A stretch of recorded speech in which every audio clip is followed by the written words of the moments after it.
Today's topic is The Fabric of Space by Aric Vyhmeister. Aric is from the Standley Lake Stargazing Group. And Aric, I will go ahead and hand it over to you. Okay, thanks again. Okay, we're going to be talking about a lot of very strange things. It's loosely titled The Fabric of Space, but who knows what that really is. I'm going to talk about a lot of points that have come up in the last year or so. I've had some people ask questions about things, and I've been just reading more and finding some areas that fascinate me. So what we're going to do is cover kind of a really big picture view of our understanding of the universe and how we got to that understanding. It occurred to me recently that, and as many of you know, I had a background in a very fundamentalist branch of religion. And one thing that stood out to me is how there's a lot of, I guess you could say, empty proclamations about the world. They don't have any basis to stand on, and so when you say things like God is so big because he made the universe or something, it's really not tied to any observational fact, and so you kind of have to just suspend your disbelief in order to make that feel like it resonates with you at all. But sometimes there's really fantastical sounding claims made by physicists about the world, and to the uninitiated, they can probably sound just about the same. You can see this particularly in the quantum mysticism topic that keeps resurfacing. It's basically hijacking one of the frontiers of modern science and then putting a lot of kind of pseudo philosophical, mystical, supernatural kind of ideas with it, with no basis in reality, but it's kind of using scientific sounding language, and so it sounds like it's a little more profound or sturdy than it indeed is. So what I want to do today is focus on some of these really fascinating ideas, but more importantly, how we actually know they're true and how we see them.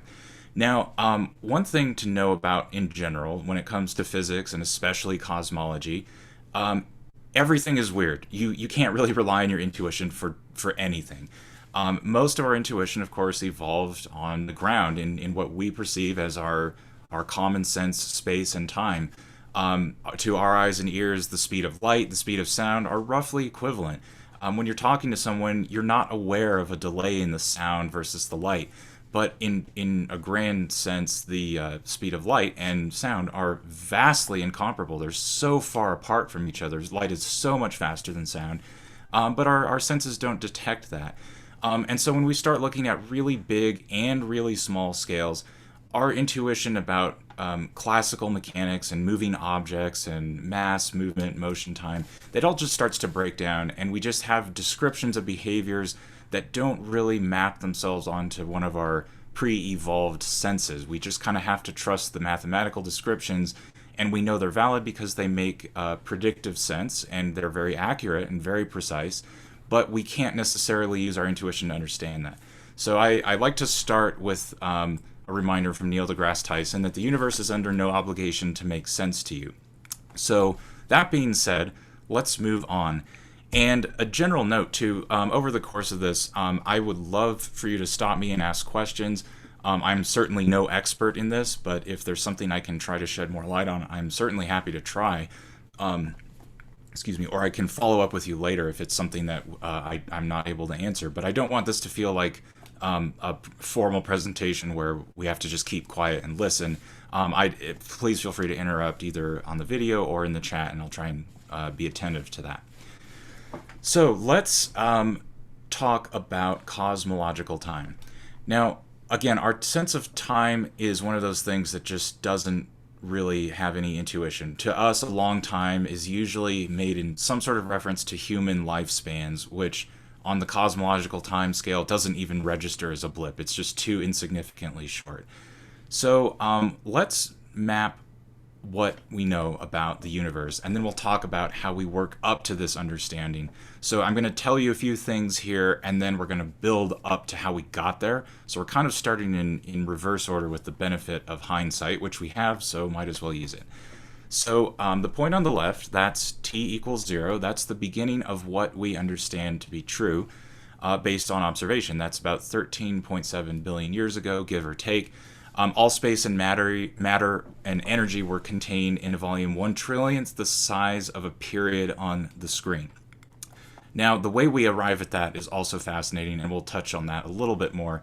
We'll still keep this in more of a survey scale, though. I don't want to get too deep in any one point.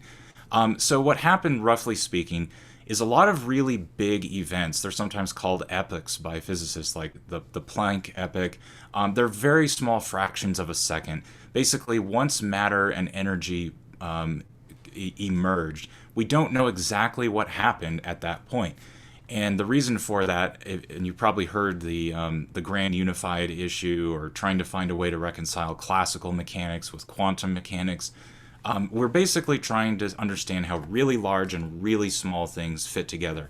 We understand behaviors of large systems of matter and mass, and we understand very small scales of behavior like quarks, neutrons, atoms, all the constituent particles, but we don't know how they behave when they're all contained in an extremely tiny point all at the same time.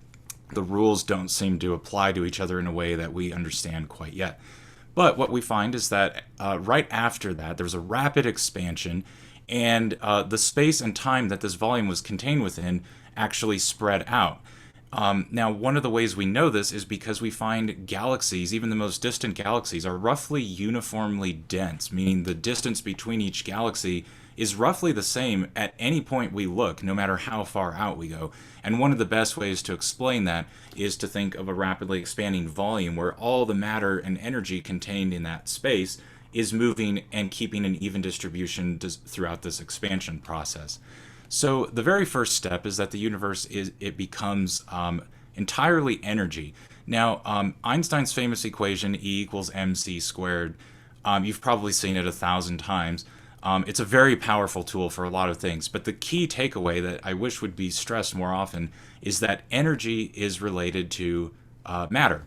The equation literally means energy is equal to the mass times the speed of light squared. That's what the c is. The m is the mass, e is energy. But the fundamental relationship, on the one side we have energy, which is the ability to do work, strictly speaking, in a scientific sense. Then on the other side we have mass times a really big number, so it is still units of mass. That is a very fundamental relationship that we've exploited, and of course you know about nuclear energy, nuclear weapons, but we're converting matter back into energy.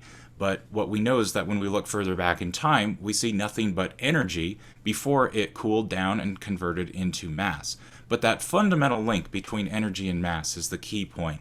So at the very beginning of the universe, up until about 300,000 years, everything was pure energy in some form or another. And it took a lot of cooling down before we start to see the elements that later became stars form. And so the first stars didn't really happen until about 300 million years ago. And 300 million years seems like a very long time, but really not. It's extremely short. It's very brief. This is just like taking something out of the oven and letting it cool. That's about the ratio of time we're talking about here on a cosmic time scale. Just think really, really, really big, where your intuition entirely fails. And so after that, then we go through the star forming processes. Stars eventually aggregate and form larger structures like galaxies. Galaxies form groups, and eventually they age and form more interesting structures that we see. And at some point in there, our sun formed out of two prior generations worth of star materials, accreted into the solar system as we have it today. And right about as soon as conditions were similar to the were today and life could start, that's when we got here. So what we're going to do is just take a quick look at an overview animation. So I find that the repetition helps so much because this is so crazy and unintuitive that just seeing it from a couple different angles I think is going to be really important to keep us grounded. So let me know if there's any issue playing this, but we're just going to watch a quick animation over what we just talked about. So the clock on the left as it counts down, sorry, on the right, is in billions of years right now. So everything is just energy. It's in a superheated state.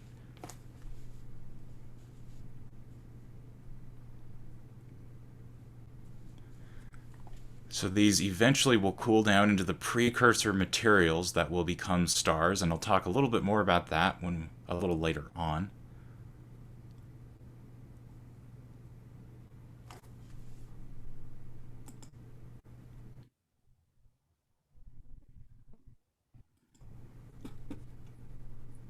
All right, so now we're seeing the energy cool, and this is where we start to get stars. It's through a very fascinating process.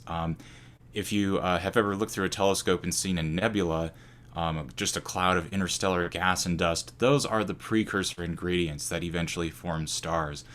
As you know from your regular daily experience, you've seen gases expand to fill the volume they're contained within. So gas has an outward pressure, and it's always pushing against itself. And when gases interstellar collect with their gravity and their surface area and they combine, they eventually overcome this outward pressure with their ever increasing gravity, and that gravity has to reach what's called the Jeans limit, and then it will collapse down, and the heat and pressure generated during this gravitational collapse will ignite a fusion reaction with helium and hydrogen, which will start the furnace of a star. And that is where we get all the heavier elements. Stars, after a while, start to do the same process, but instead of molecules attracting each other in interstellar space, it's now stars that are randomly moving around and eventually aggregate and move closer towards each other. And eventually, if given enough time, we see them form large-scale structures such as galaxies. And within galaxies, we see a much smaller version of the same behavior form. That's where we get star clusters, open clusters, and globular clusters, and the clumpiness that pervades galaxies that we can observe both near and far, even though they are made out of uniform materials, more or less. Is this a publicly available video?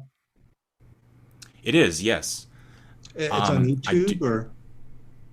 Yeah, it's. I can send you the link there. That'd be great. It's choppy on my end, and I assume that's due to Zoom. Oh, I see. It is on YouTube now that I see the whole thing. But while choppy, it's still helpful. Okay, here, let me. When we're done, I will see if I can send that link. It's just called My 3D Animation of Big Bang Theory. Oh, yes, I see that up in the upper left. Okay. And so now we're at 3 billion years ago. This is where the formation of the planets happens. So just a overview of how the stars form. That process repeats, and eventually as the material is spent in the inner core of a star, the fusion process runs out of fuel at some point, and the same forces take over. The outward pressure of the gases is always pushing against the inward pull of gravity, and once that once the outward pressure disappears because of the furnace burning up from that fusion reaction, the nuclear fusion, the gravity overwhelms it, and it causes a huge contraction event because there's no longer an outward pressure from the fusion process. And as it collapses, the huge pressure and heat in that process forms much heavier elements, and that reignites the fusion process, but with heavier elements this time. And so then it repeats multiple times. And eventually those heavier elements are spewed out into space when the star finally dies, and sometimes, depending on the mass of the star, that can happen several times. And the most interesting part of that process is that the heavier elements like carbon and all the things that make life as we know it can only come from the death of a star in a supernova. So that phrase that you've probably heard, often attributed to Carl Sagan, that we are all star stuff, and many other people have reiterated that, that's quite literally true. The only place that we know of in the entire universe where the elements that we're made of can come from is from a collapse of a star, of a very particular type of star. So we come from a supernova. There just have to have been enough of them over enough time to spread out over the universe and get here. But that's where we get things like the planets, the rocky bodies, the terrestrial bodies. They can only come from those events. So if it weren't for countless supernova over eons, we wouldn't even have the molecular building blocks to exist. So that's a really interesting thought to sit on. Let's look at this in another way. I may have showed you this before, but this is the cosmic calendar. This is another way proposed by Carl Sagan again of how to understand cosmological time. So we're looking back on the top left. Imagine a calendar of a single year from January to December of that year. So the top row here is looking at the big scale of time. So just what we talked about, the Big Bang, first stars appear, then galaxies and larger structures. The Milky Way eventually forms in May of that year. Galaxies continue to expand and grow. It isn't even until September of this year, again, this is about 14 billion years expressed as just a single year, metaphorically here.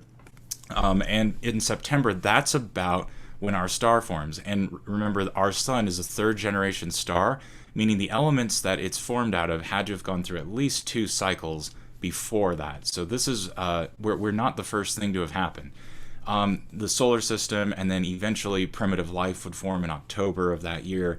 And then December is now expanded on the second row here because there's so many more interesting things that happen. But you can see the evolution of life and biogenesis didn't happen until very, very late. We are just about at the first point that life could have happened. The conditions didn't exist prior to that point for life as we know it. So in the month of December, you can trace everything from fossils up through amphibians to humans.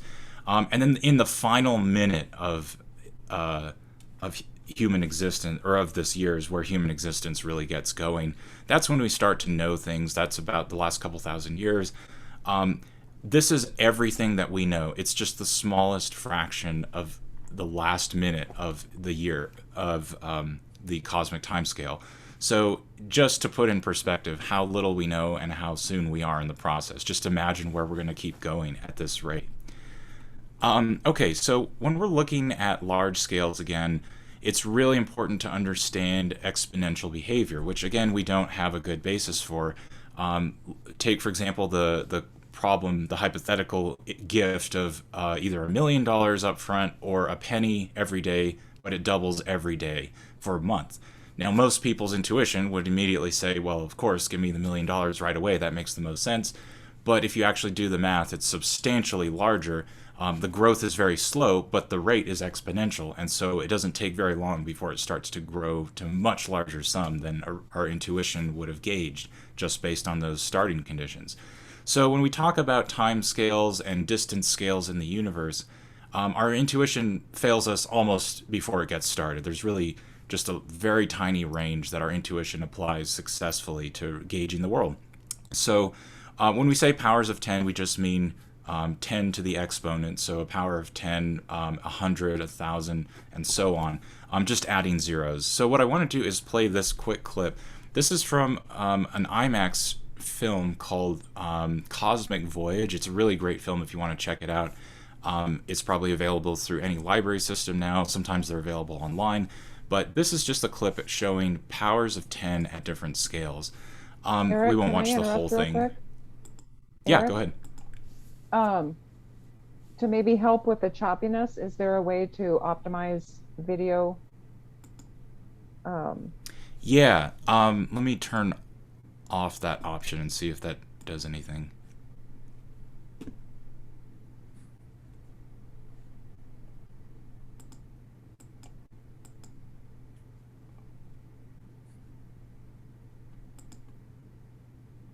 Is that any better? Yes. Okay. All right, so we're going to start really small and move out. We start from quarks, the particles, the constituent elements of an atom, then we're moving out to electrons. There's an electron cloud forming atomic structures now. Then we get to molecule size. Pay attention as we zoom out to the range of scale that you're familiar with, from the small to the large. As we zoom out, little past single-celled organisms. It's of course roughly what our eye can see. So a raindrop, you have a sense of scale for something of that size. As we keep moving out, now we're looking at a city block. You have a pretty good sense of geography from that. You could probably guess within a couple miles how big that is. And we're going to keep going further out.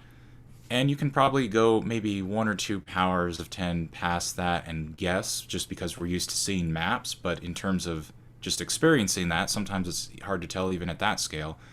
Planet clouds, and then Andromeda, which is about 2.5 million light years away. And then we have galaxy groups.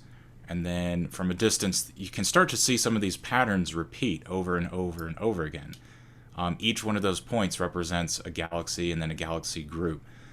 So we'll just watch a second of this going back in reverse. This is 10 to the 26th power, so this is the exponent on the power of 10.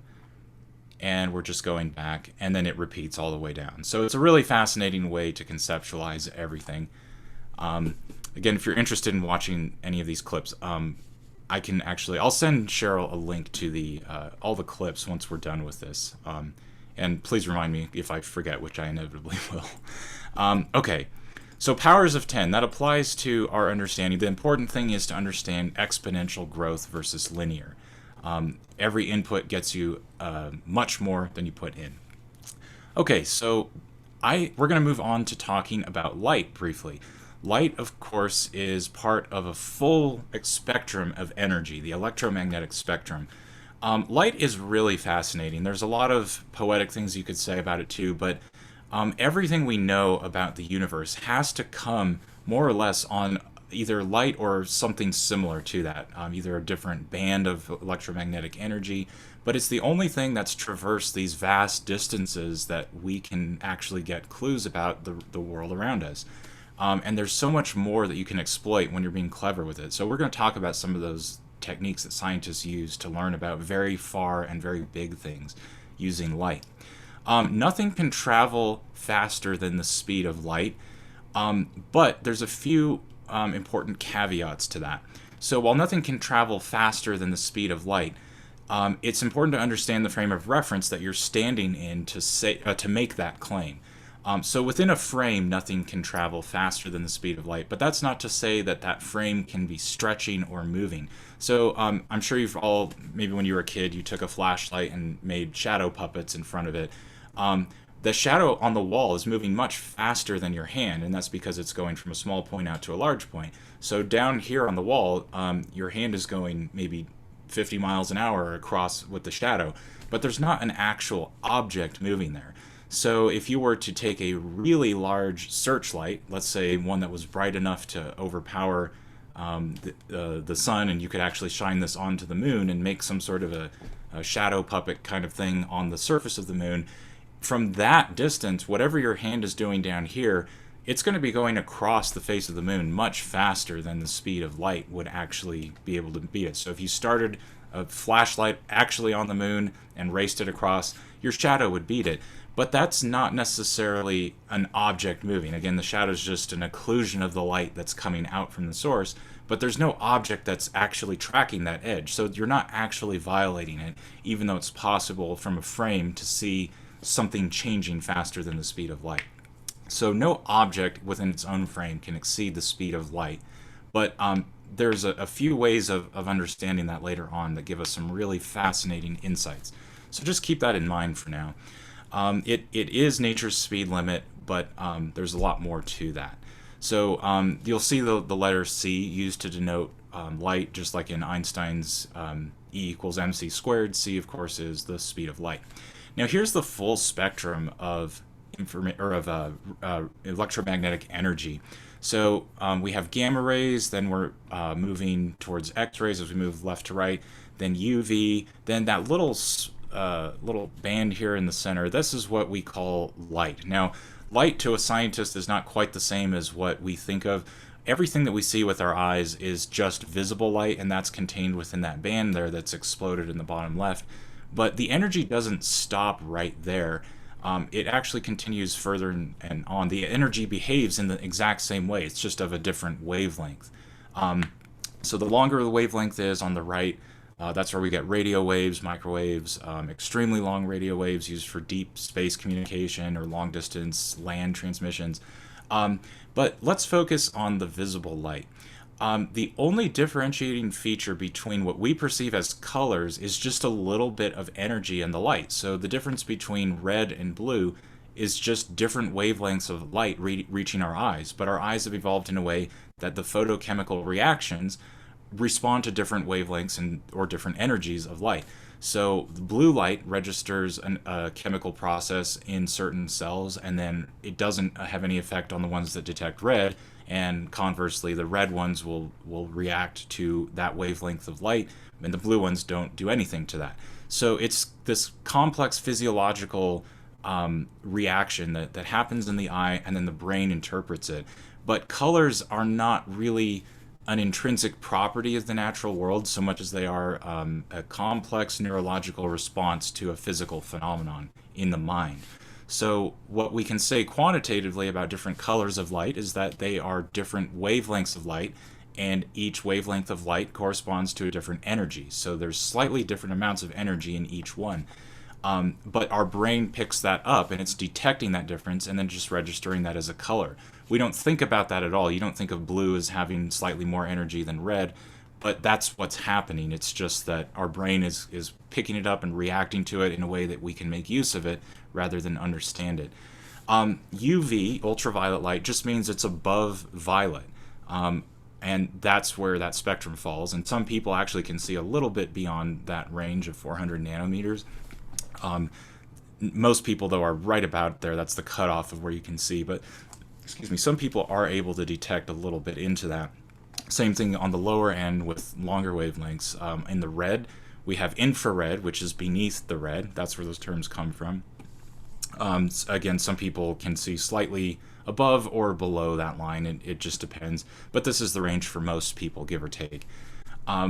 Green, of course, is in the center, and that's the brightest. If you've ever noticed, like looking through a telescope, or if you have a pair of binoculars, perhaps, you might see a red and blue fringing around the optics. If you look at a bright object like the moon against a black sky, that's from an effect called chromatic aberration, and that's where just the manufacturer has decided that instead of independently focusing each color as it comes in and causing them to focus at the same point, they just pick one, which is usually kind of in the center here, which for humans, our peak sensitivity is somewhere in the green, kind of in the middle of that.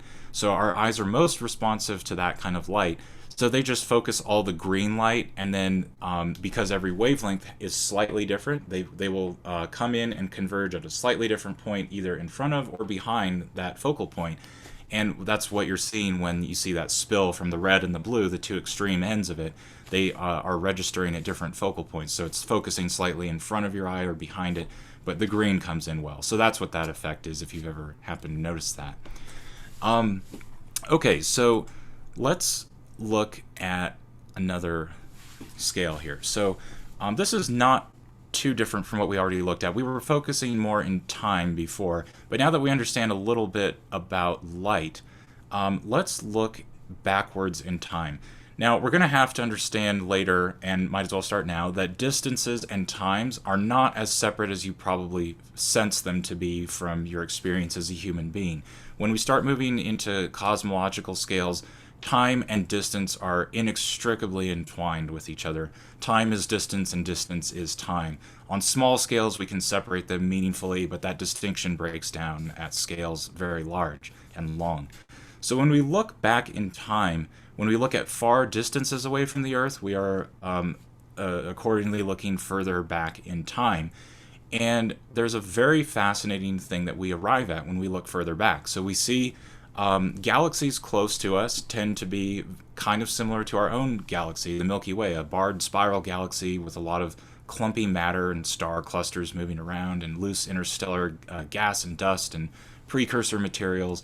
But the further back we go, we start to see galaxies in more primitive structures, and that's why in this little swatch here you can start to see the galaxies have more of a circular shape or more elliptical. They don't have these long barred arm structures. And then the further back we look, we start to see almost point-like galaxies. They're just almost spherical clumps of stars that haven't yet evolved. But behind all of that, there is a very, very, very curious thing called the cosmic microwave background. And that's what this greenish glow is. Now, this was perplexing to physicists. I think it was up to the 1950s. The way it was discovered is actually a very fun story by itself. Two scientists, I believe with Bell Labs, were trying to tune a radio receiver or a television receiver, and they kept getting some interference. And at first they thought it was either maybe some sort of a satellite or some local interference. They couldn't figure out what was going on. And it didn't diminish when they started pointing the antenna at different parts of the sky. So they expected the source of interference to change. And they realized that there's radio signals coming from just about everywhere in the sky. This little greenish blue ocean looking thing, that is the cosmic microwave background. That is like it says, the afterglow light pattern of that's the light shadow of the Big Bang. That is the furthest essentially back that we can go in time and actually observe something. And what that looks like spread out, I'll put it up on the screen here.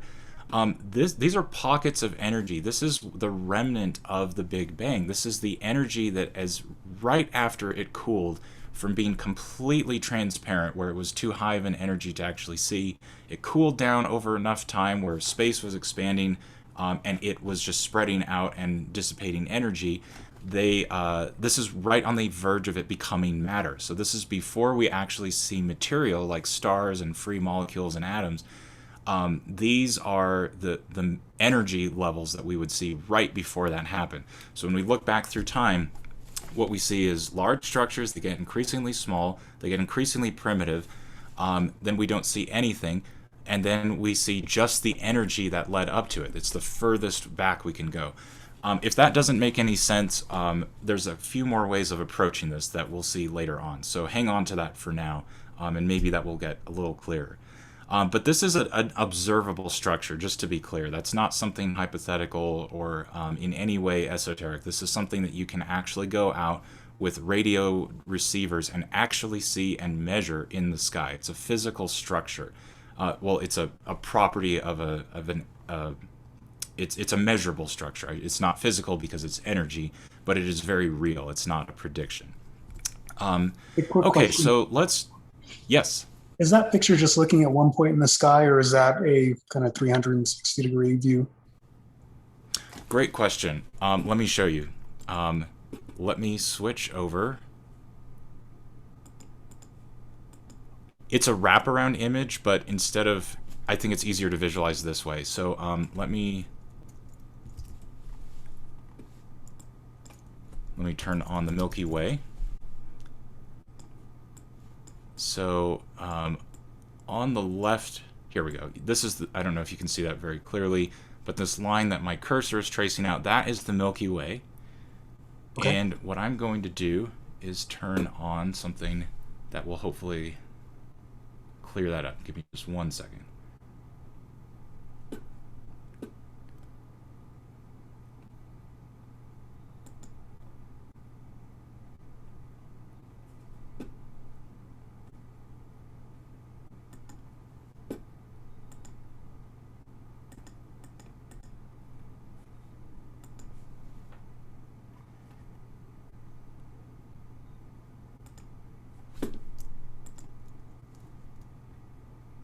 At least I think I will. If it doesn't show up here, then we'll move on.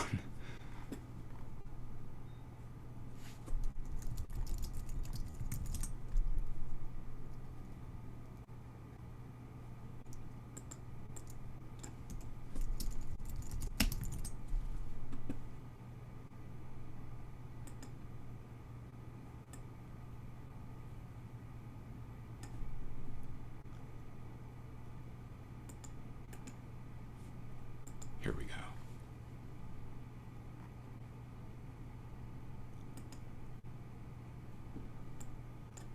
Okay, so this is the gamma ray view of the Milky Way. So what they're doing in that image is, if you were to take this 360-degree wraparound, you can see it moves around the entire sky. This is just the Milky Way in that view, but this band, if you were to extend it all the way up and down, you would be able to see much more of that. And it would basically be like a Mercator projection, where you take like the image of the globe in 360 degrees as a sphere, or approximately, and then wrapping it onto a flat sheet. That's what that view is. So it's from the celestial sphere, so they take the image of the entire sky around like this.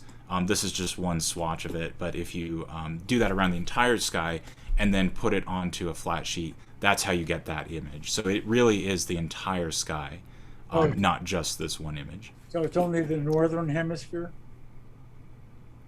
No, that's 360 degrees north to south. So 180 north to south and then 360 around. It's the entire sky covered in that single image. If you remind me, I can send you some more info on that because that's a whole fascinating discussion. I have some great videos that would shed some more light on that. So I'll try to remember to do that as well. Thanks. Sure thing. Okay, so back at the right after the Big Bang, again, we can't reconcile all the large and small scale forces together when they interact at an incredibly small point in time. But once they move just a little bit further away from each other, and we're talking less than a second after the Big Bang, then we start to see the emergence of the four forces of nature: the electromagnetic, strong and weak forces, the interatomic forces, and then gravity. And gravity on large scales is the predominant force. The smaller molecular forces really don't matter for predicting things at large scales. But gravity is not nearly as intuitive as you might think. And this perplexed Isaac Newton with his famous, probably more apocryphal story about the apple falling and him realizing that the moon and the apple were bound by the same force.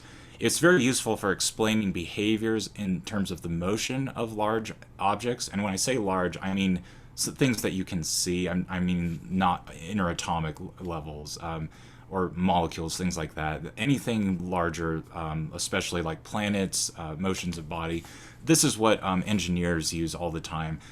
There's no need to account for any special cases of gravity when you're building a truck or an airplane or a refrigerator. The gravity works in a very simple way there. It's only until you get out at the very extremes, very large, very small, very fast, and very slow, that we start having to account for the stranger behaviors. So let's start with the simplest case and talk about how we built up to gravity. Now, one question you could ask is how on earth we measured the weight of the world. And there's actually, it's mostly true, there's no such thing as a wrong question, but there's a little bit of a misleading statement there. So when I say weight of the world, weight to us is a force. Like when you step on a scale, that's what you weigh. It's a measure of your force. But that changes if you stand, say, on a scale on the moon. You weigh 1/6 of what you do on Earth.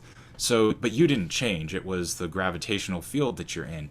So let's replace that with a better question and ask, how did we determine the mass of the Earth? Mass is an intrinsic property. It has to do with the amount of matter contained in a space or in a defined space.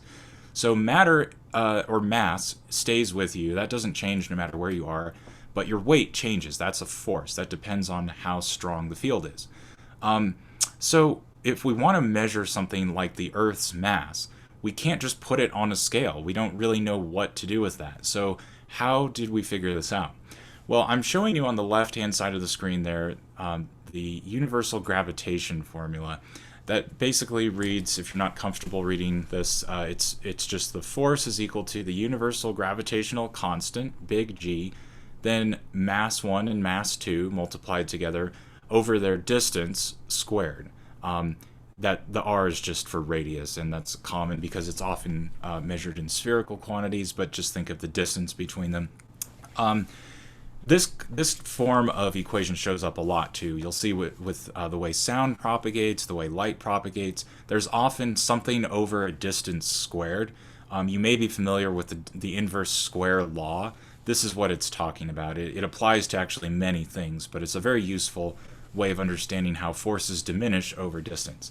So let's watch a quick clip here and talk about how we actually got to this equation, which gives us some very insightful clues.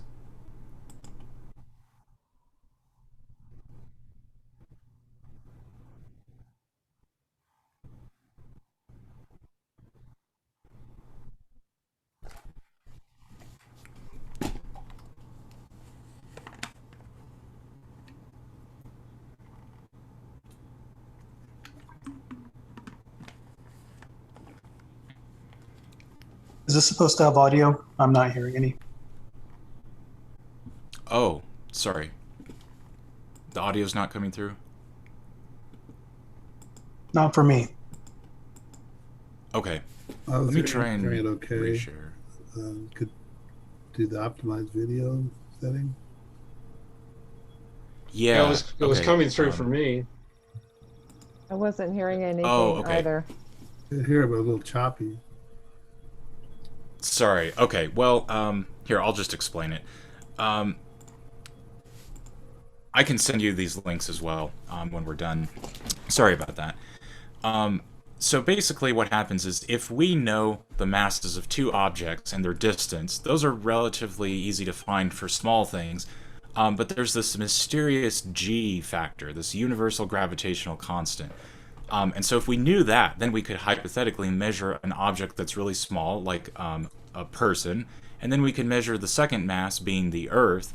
And if we knew what that was, then we could easily measure the distance because we could find the radius of the Earth and then use that to find the center of mass of the Earth and put that in. And then we would have the mass of the Earth. Excuse me. So how does that work? Well, it turns out that any object that has mass exerts a gravitational pull on all the objects around it. And the easiest way to visualize this is with what's called the Cavendish experiment, which is a very fascinating historical thing as well. So I'll just walk you through the highlights here. So what we have is a suspended mass on a ruler. So it's hanging on this little twine, which has very low friction. The idea is that it can basically spin freely when exposed to external forces. So there's no air moving around it. It's in a very closed, still environment. There's very little torsional resistance or twist resistance in that twine. It's just two heavy masses taped onto the end here. So again, any object with mass will exert a tug on something. So that if you're standing next to a person, you're both gravitationally attracted to each other, but you're also both attracted to the Earth because it has a much larger mass and a much stronger local influence. So what happens here is if we put these two suspended masses, he put a marker here on the floor, so that's telling where it started, and we'll skip ahead to where he moves. Now look at the clock on the bottom right. Now this is going to be important to keep track of because it's got to be sped up to see. It's a very small effect, but it's very observable when you speed it up. So we have two heavy bowling balls. Basically they're pulling in the same direction. The masses are each tugging. This one's pulling that way, that one's pulling that way. So they're both pulling in the same clockwise direction. But the masses are tugging on each other and pulling closer. Now look, it does take a couple minutes here, but you can see that there is a pull there.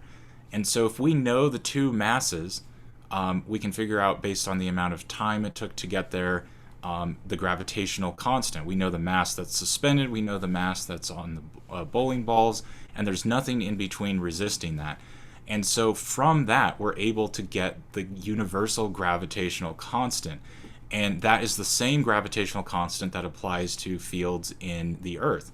And so when we know that, let me just go back to the previous slide.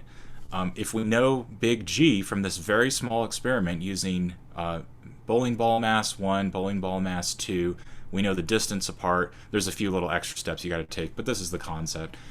We know that the force it pulls on, and now the only thing we don't know is G. And just from basic algebra, if you have one equation and one unknown, you've got what you need. So we now know what G is, and so now we can plug G in and we can put a known mass, like a person or whatever else you want. We know the distance to the center of the Earth, and we know the weight that it exerts, or the force. So now we can find the second mass, which is the mass of the Earth. And from this equation, we can get a very, very accurate measurement of the mass of the Earth. Now, once we know that, there's some really interesting things we can find. Orbital periods, so objects moving around each other, like the moon and the Earth, or satellites around the Earth. The only thing that matters, and it turns out that the mass of the object orbiting cancels out when you do the math, and it's not very hard to do, but we'll just skip that. So if you want to look it up, I can show you some of that. But just take my word on that for now. The mass is irrelevant. A simple thought experiment you can do to convince yourself of this fact is to consider an astronaut orbiting with the space station, but he's outside on a spacewalk untethered.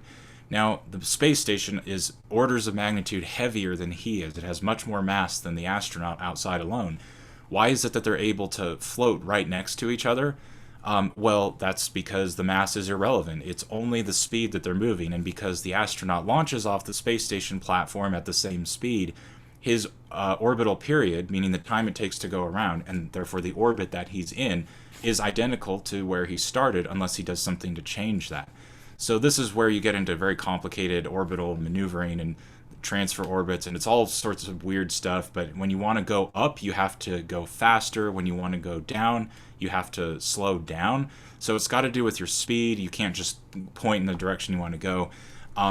But it turns out that since it's not dependent on the mass, just the distance, we're able to determine things about objects like how far away they are based on how far their motion takes them around the Earth. So that's how we figured out, using the timing of the lunar cycles, we can easily figure out things about the moon that way. And then invoking Kepler's third law gives us insights into the masses of objects moving in an elliptical path. So using that, we're able to figure out the mass of the Earth a separate way, using the timing around a year, 365 days, with change in there. We can figure out the mass of the Earth, and then you just keep scaling this idea further up, and then we can start measuring things like galaxies and very large structures based on things that we observe about their distances and periods. That we would have no way of measuring directly. So these are all indirect measurements coming in on the light, basically, and exploiting properties we observe on the Earth. Question. There's the famous experiment. Yeah. How do we know that G is universal and constant? If we're making measurements, locally, and at a specific point in time, how can we be confident that G doesn't change over time and isn't some other value somewhere else? Right. Yeah. Great question. That was one of the big unknowns with the Cavendish experiment originally.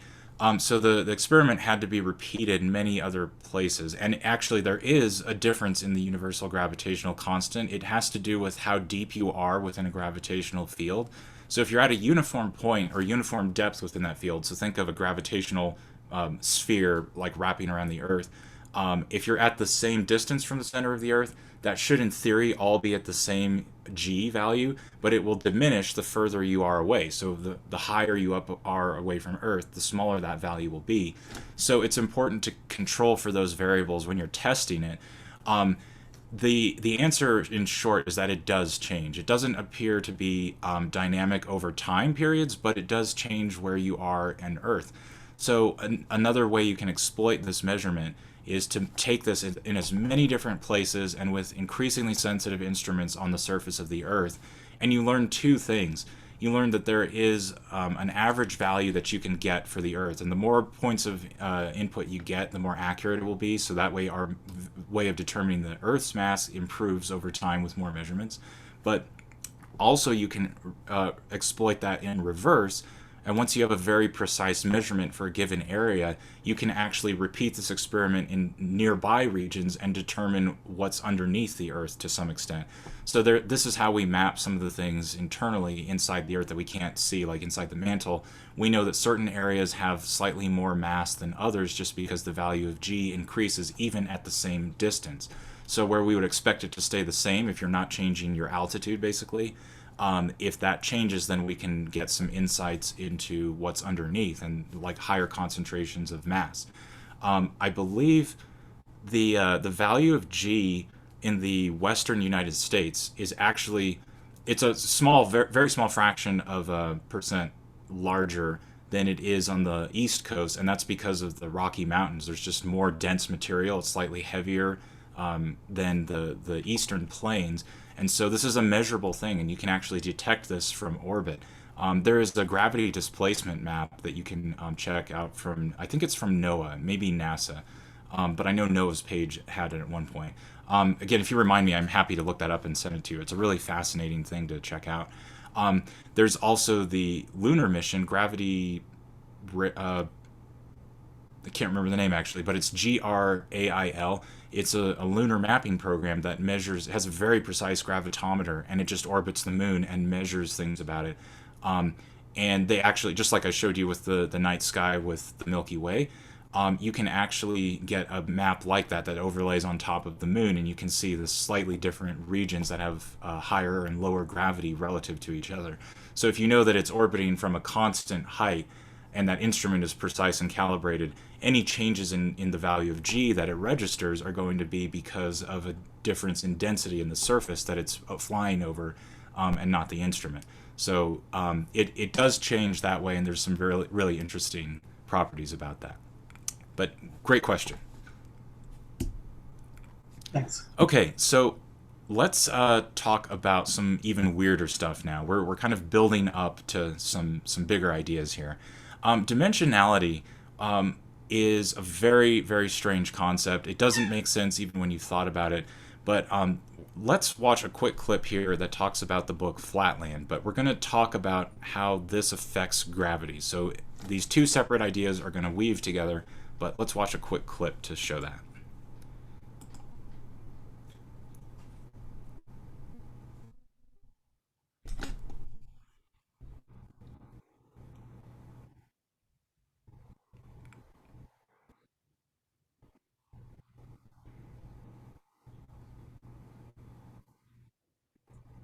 There's supposed to be sound. Yeah, there should be sound. Can't hear it. It's not coming through. Oh, sorry. Can anyone hear that?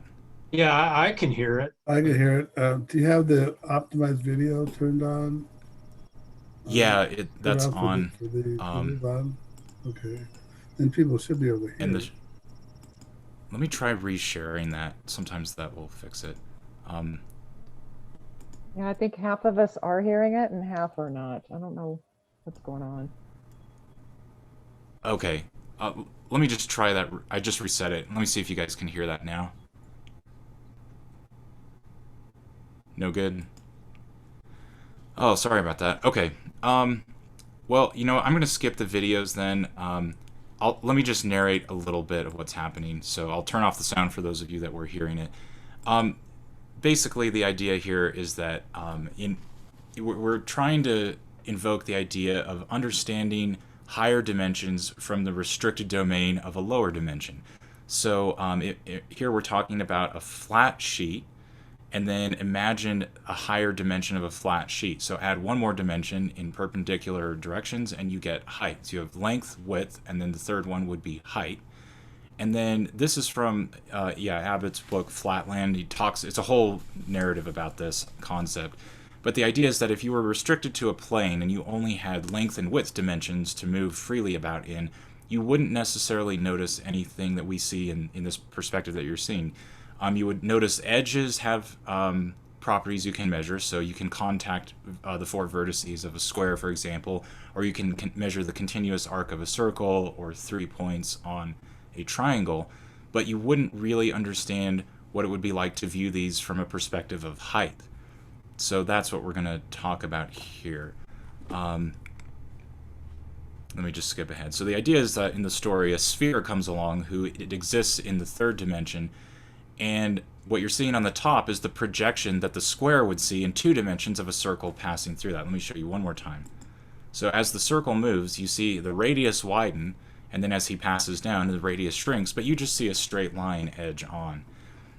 So what would happen here if the circle were to pick up the square and show the 2 dimensions that the square was existing in from the advantage of a third dimension? So here he would be able to look at basically the interiors of his friends. He would see that they have area. He would see that they have the capacity to have a height dimension. And yeah, here he's imagining, what if he were a cube? So the interesting thing is when he returns, we're exploring what would happen hypothetically if he had another dimension. So again, here's a repeat of that animation, and then there you go. You can see the radius expanding, but that's all he's able to see. Now, what happens if you were to do that with a sphere? What is a hypersphere, or a sphere with 4 dimensions? So we don't really know what that would look like, but what it would look like passing through 3 dimensions is a sphere with a radius that shrinks and contracts in the same way that the square did, or it did from the square's perspective in 2 dimensions. But that's how it would pass through, though what it looks like is not conceivable because we don't perceive things with 4 dimensions. So yeah, 2-dimensional square, 3-dimensional cube, and if we add one more higher dimension to that, we get what's called a tesseract. If you've seen the movie Interstellar, you've seen this concept portrayed that way. But a 4-dimensional cube, or tesseract, hypercube, would exist in 4 dimensions, length, width, height, and one more. And technically, if we add the dimension of time, which is a way that we can move through space, we have all of these dimensions, the spatial dimensions plus one time dimension. So that's the concept there. The illustration on the left shows some of that as well, just kind of a static image if you want to see it from that side. Now, I'll draw your attention to the top left. This is what physicists call the brane, the blue. It's kind of like, I mean, a brain to a physicist, B-R-A-N-E, that's like a membrane. It's from the same term.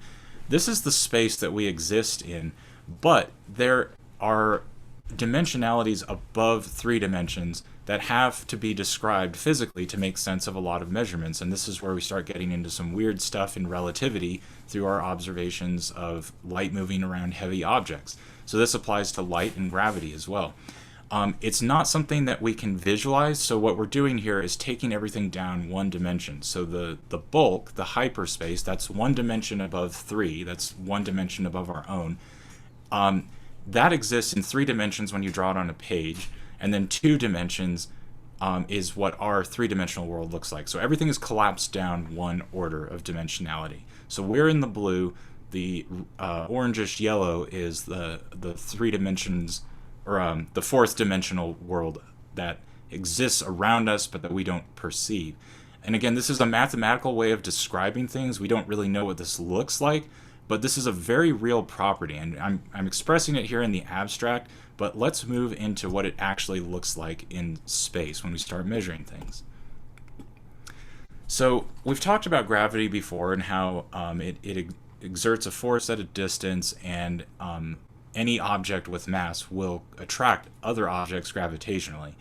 But that's not the only thing that it does. A way of visualizing this in relativistic terms is that an object with mass distorts the space and time around it by a proportional amount.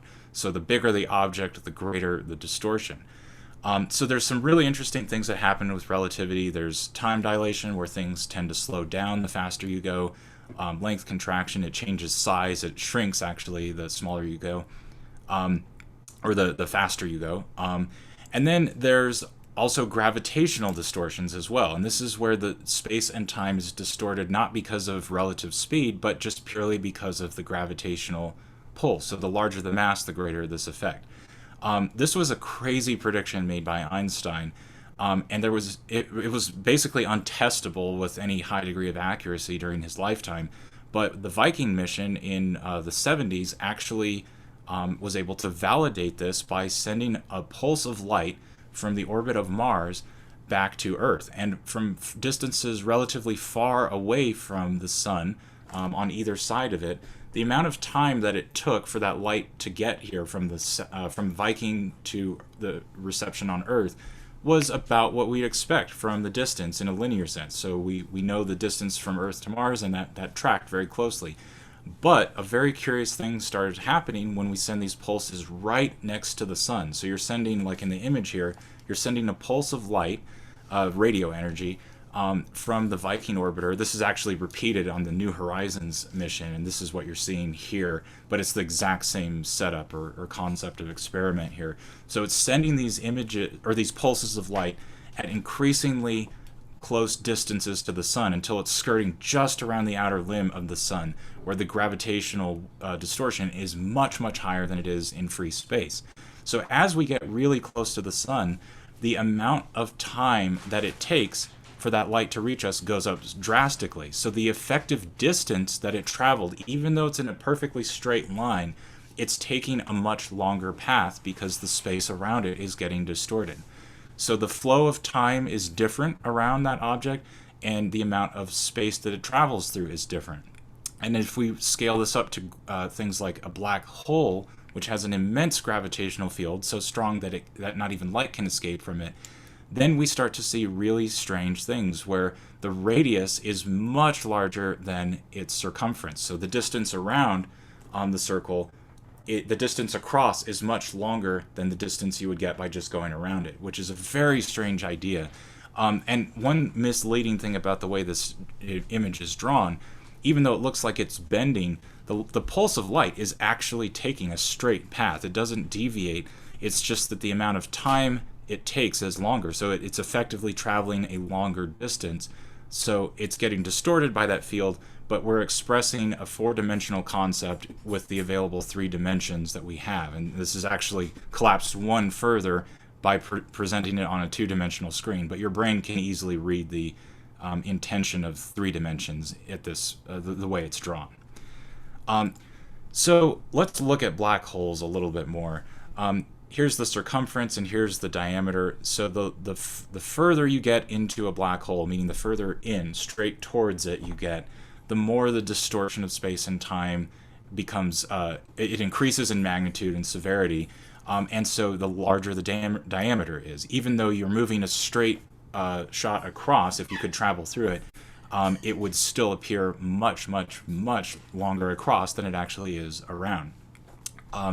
So again, all these images are going to be 4-dimensional concepts in 3-dimensional representations on a flat screen. So just keep that in mind. It's all weird, but it's going to hopefully make some sense. So it's a useful way of portraying some of the critical thresholds, like the event horizon here. So as time slows down, the flow of time is proportional as well. So the flow of time slows down as you get further in. So there's huge amount of time dilation happening the closer towards a black hole you get. And the term singularity, let me just mention something about that.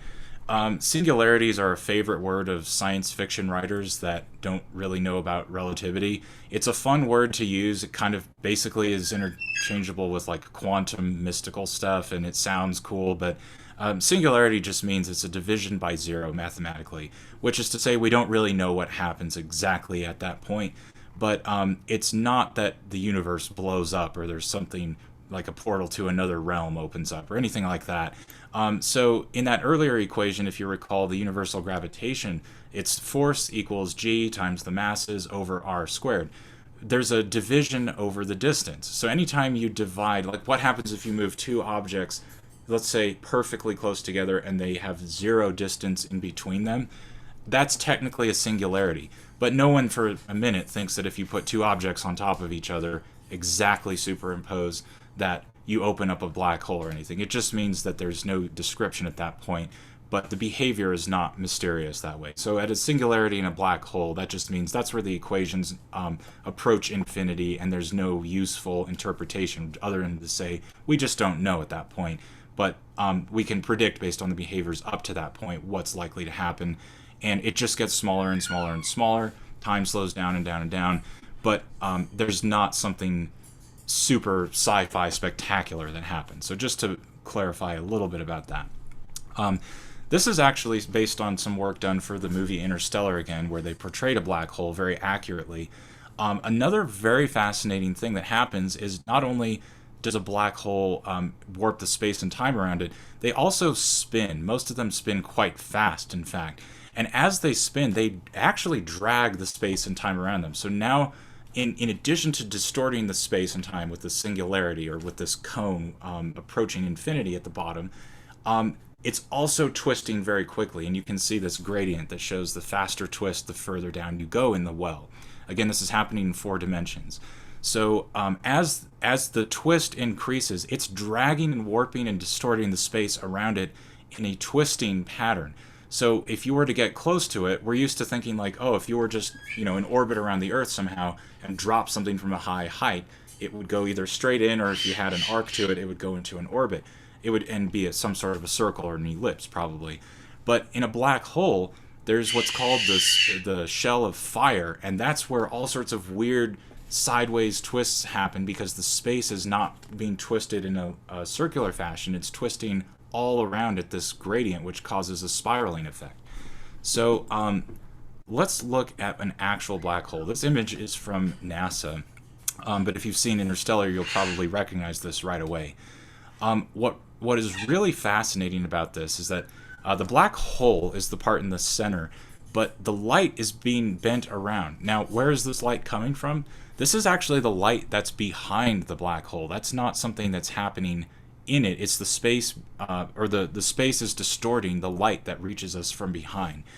And it looks like it's moving up and over and underneath, but in reality, it's just circulating around the center. But this is called a gravitational lensing effect. So what's happening here is that the light that comes around as it moves counterclockwise, it's moving towards us faster here and then moving away from us quicker, which is why the left-hand side is a little brighter than the right-hand side. The underside is also a lensing effect, and then the top is a lensing effect. You're just seeing what's happening behind bent over on top.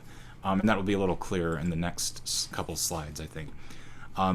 This is just showing you a portrayal of how they mapped this in the film, but this is very valid physics. So what you're looking at here, the two objects on the left, the two circled objects, are actually a single object, just seen differently through different points in the gravitational distortion around the black hole. So you're seeing it up close on the left-hand side, and then as it moves, takes a shorter path closer to the black hole's field, it actually gets distorted a little differently, so they have different levels of brightness. It basically travels a further distance the closer to the black hole it gets, and therefore appears slightly dimmer. So from the camera's perspective, it's seeing the star, but from two sides wrapping around differently. The animation on the left here, or at the bottom, shows what you would see if you were to watch a black hole pass in front of a distant galaxy. That's called the Einstein lensing effect. This is the light from a distant object being warped around and basically bent back towards the observer. The diagram on the right kind of shows the same thing. Let's see. When we look at the complex behavior, this is the shell of fire that I mentioned. So this is how the black hole would distort things around it. So the sphere in the center here, that is the black hole. The shell of fire is this complex region in between the event horizon and then the actual surface where it's interacting with the space around it. So this area in between, starting with segment A, that shows basically what's a straight line path, effectively. That's the path of least resistance all the way through. So that's the path, if you were to release something like a ray of light or an object, it would fall through that path straight in, but it would not go in a straight line. That is a straight line in this space. That's the path it would take. So the way they rendered this in the film is also a very accurate model of the physics, where you can see it takes multiple paths around. And so you can see the secondary, third, all sorts of different paths for a single ray of light entering the field around a black hole, and that's why it repeats multiple times. So when you see this in the film, it's actually really interesting because you don't know that that's what's happening. You just see certain areas or certain colors look like, oh, maybe they're reflecting off of each other.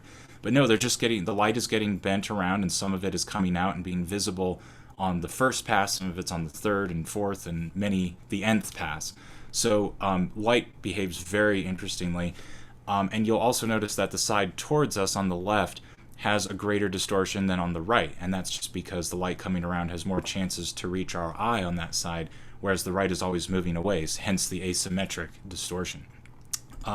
Here's another image of that. This is a flat ring. This is a single disk, actually, a ring, sorry, wrapped around a black hole. But when you introduce the distortions behind it, the space around, that's why you were seeing in that image from NASA a few slides back, you were seeing it wrapped around on the top, and then you're seeing the underside wrapping around underneath. But it's not actually projected. This is how it would wrap around it like a skirt, straight across, but the warping where it appears to have a hat and then this little thing underneath, that is just because of the distortion in the lensing effect. So you can see on the right hand side, the bottom image shows what this ring would look like. The distortion carries it over the top, then same thing underneath, and hence this weird, almost Saturn-like ring structure that happens where it looks like it's moving over the top, then somehow carrying under the underside. It's just a distortion of that ring.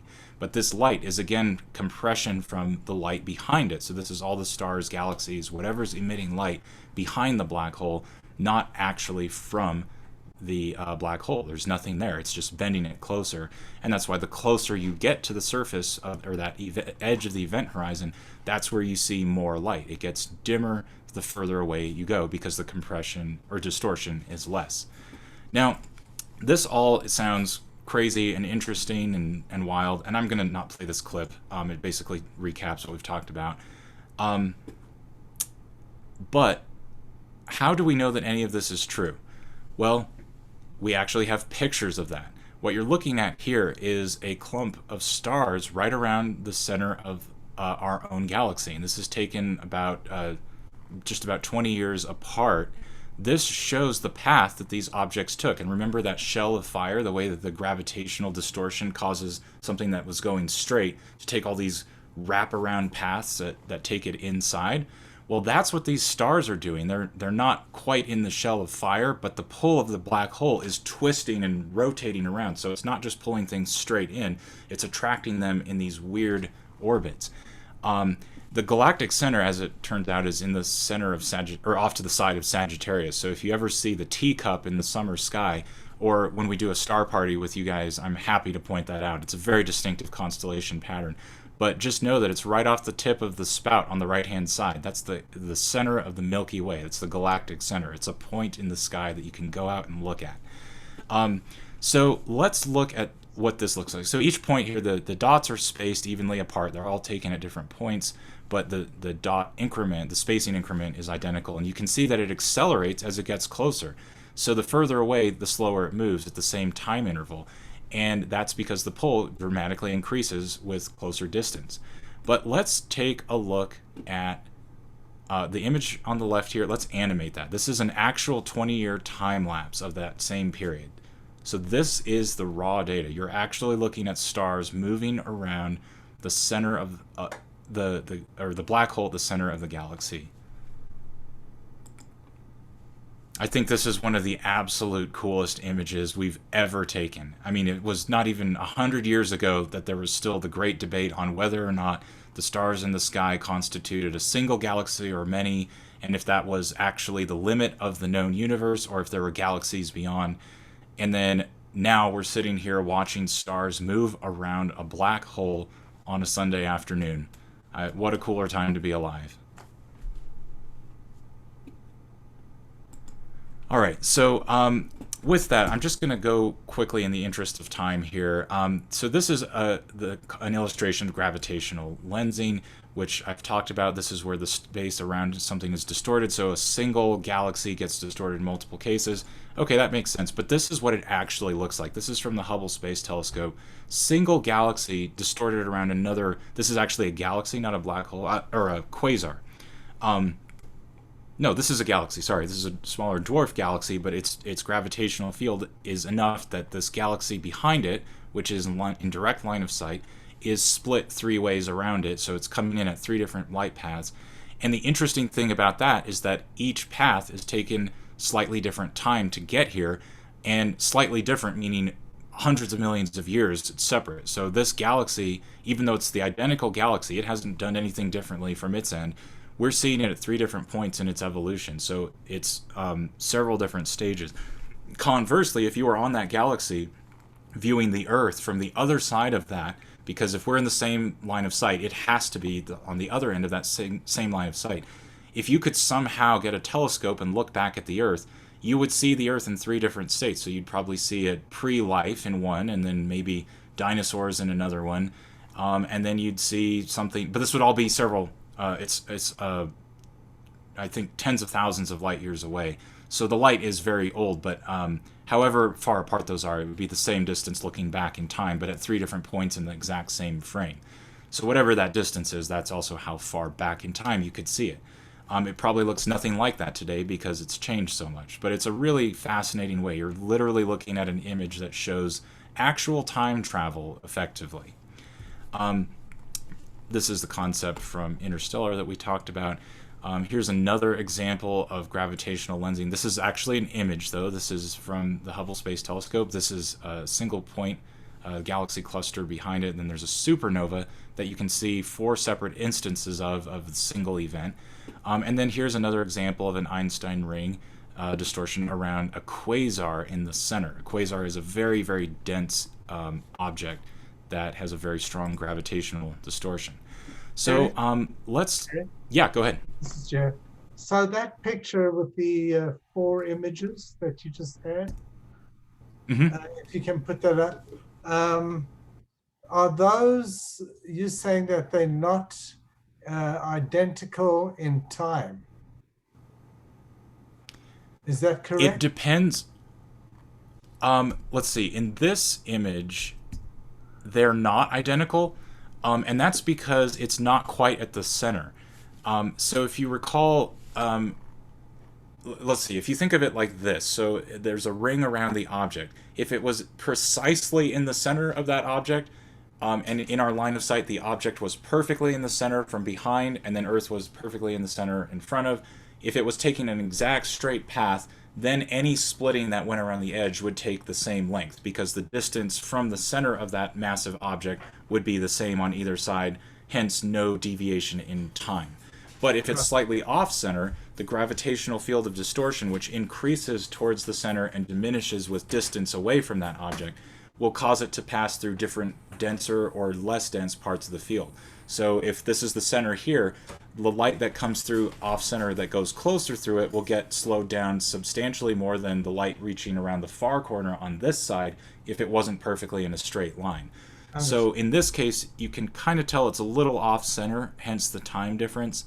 In the next image here of the supernova behind this galaxy, it's much closer to being center, so the time displacement between each iteration around the clock face would be much closer, though not exact. If it was precisely in the center behind of it from our perspective in the line of sight, then it would be identical and no change from any of the instances. Thank you very much. Yeah. Sure. Okay, so we this is just kind of wrapping up another way of visualizing everything. This is the center of our sun, and then our solar system, and there's the Earth. And then as we move out radially, we move backwards in time. So this is our galaxy, then we move to surrounding neighboring galaxies, then more primitive galaxies behind it, and then the cosmic microwave background and the energy structures, and then that outer edge is the limit of the known universe, and that's where we have the event of the Big Bang. So let me just recap a few things. I think we're probably out of time to talk about more. We could talk about this a very long time, but I don't want to keep you here all day. So I'll just mention that as we move further out, this is a whole fascinating topic to me, how we measure these large distances. Sometimes just hearing that the universe is so large and so old becomes really hard to actually get a grasp on, because you're just taking someone's word for it. So the way we do that is very fascinating. And what we find is that when you go further distances, you can't use the same technique to measure distances at different scales. So what we have to do is use a technique that gets us a little bit out, and then we use another technique that overlaps with that, and we have a little overlap where we can synchronize them and calibrate the scales and make sure that they agree with each other. And then we do that on and on out through the cosmic distance ladder until we reach the edge of the universe.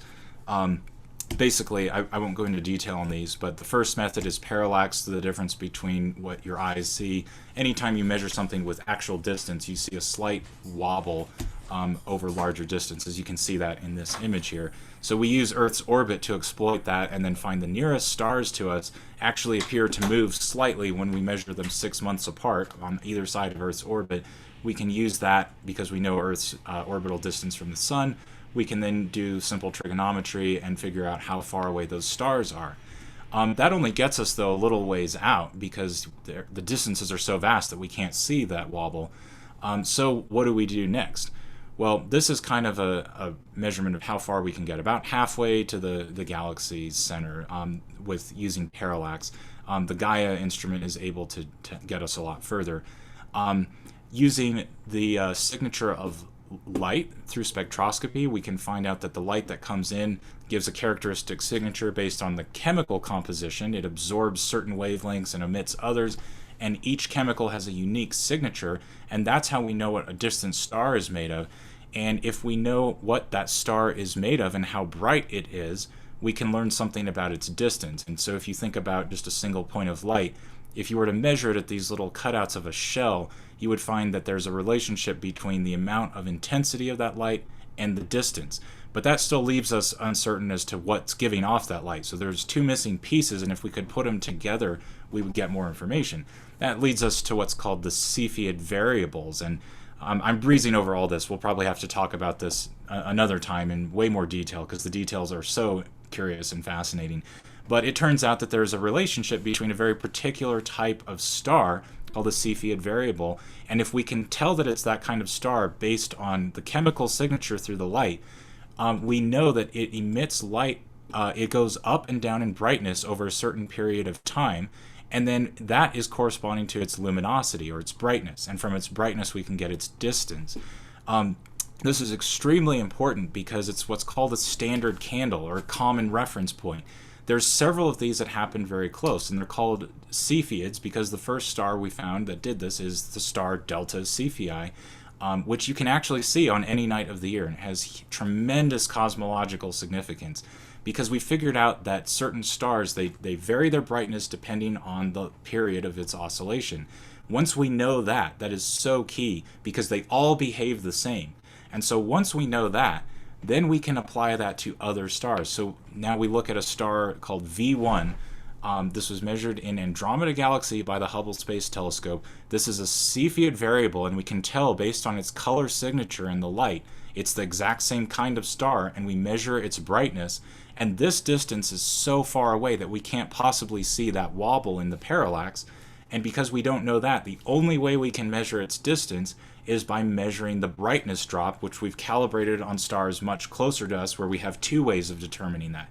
So once we know its brightness and the period of time it takes to go up and down, we've got its distance, and that's how we measure stars close to us. Then once we go further away from that, there's a very particular type of supernova called type 1a supernova that gives off a very particular chemical signature, and depending on the mass of the star, we don't know how big it was when it went off, and so we can't determine distance. But in the exceptional case of the type 1a supernova, it only occurs at a very explicit limit. So once it crosses over 1.4 times the mass of the sun, that's the only way that that particular kind of reaction can happen. So we know the mass of that particular star before it exploded and what it had to be when we see it. And then we can see these events because they're extremely bright, and so we use that to measure distances very, very far away in other galaxies. And so once we get to the type 1a supernovas, then we find that light is shifting the further it moves away because of the expansion of the universe. But now I'm just trying to sell you on the next time we talk because I can't possibly cover all of this right now. This would be fun. But this image all kind of brings it together. This is the Hubble Deep Field. This is literally a core sample of the known universe. The earliest, there's about 3,000 galaxies in this frame. These larger ones are not only closer to us, they also are more aged, and they have like the armed barred spiral effect.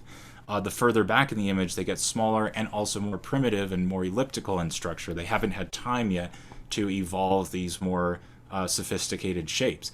And then right behind that is the glow of the cosmic microwave background. So you're looking backwards both in time and in space. You're seeing layers of depth in distance and in time. And so with all of that, I think it's important to remember, let's just wrap up on this note. The universe is under no obligation to make any sense to you. And I think that's really important. So if I've inspired you to do nothing more than just be confused, I hope you take it as a profound type of confusion and want to learn more.